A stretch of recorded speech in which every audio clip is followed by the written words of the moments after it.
जय अम्बे।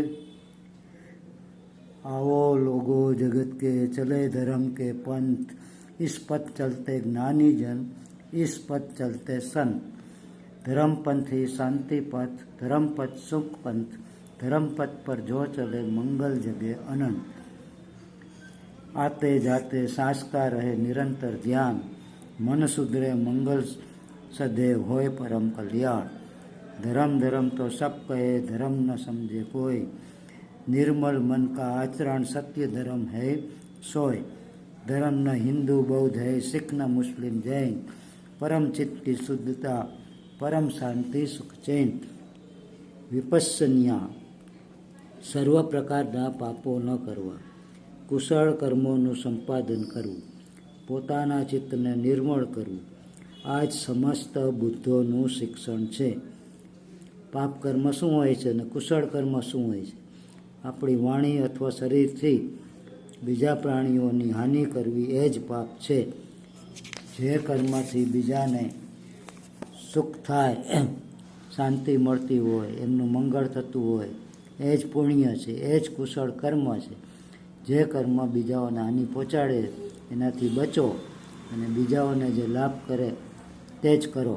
બીજાને હાનિ પહોંચાડનારા કર્મ સ્વયંને પણ હાનિ કરે છે, અન્યને લાભ પહોંચાડનારા કર્મ સ્વયંને પણ લાભ કરે છે. આ કુદરતનો નિયમ છે, વિશ્વનું વિધાન છે. જેવું બીજ વાવશો તેવું જ ફળ આવશે.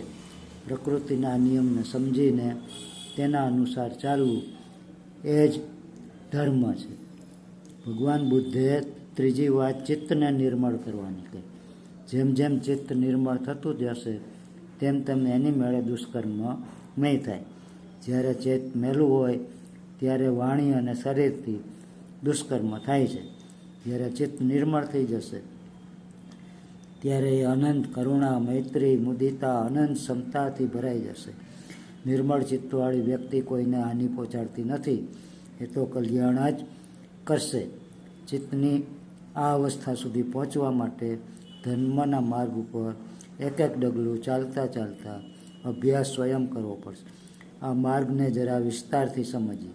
જે સમયની ભાષામાં આ ધર્મ માર્ગ, મંગળ માર્ગ, મુક્તિ માર્ગ, વિશુદ્ધિ માર્ગ, અસીઓ, અવંતિકો, મગ્ગો કહેવાય, એટલે કે 8 અંગોવાળો માર્ગ જે આપણને આર્ય બનાવે. આર્ય શબ્દનો આજકાલ જાતિ વિશેષને માટે પ્રયોગ થવા લાગ્યો છે. ભારત વર્ષની 2500 વર્ષ પહેલાંની જનભાષામાં સંત વ્યક્તિને, સજ્જન વ્યક્તિને, ભલા માણસને, નિર્મળ ચિત્ત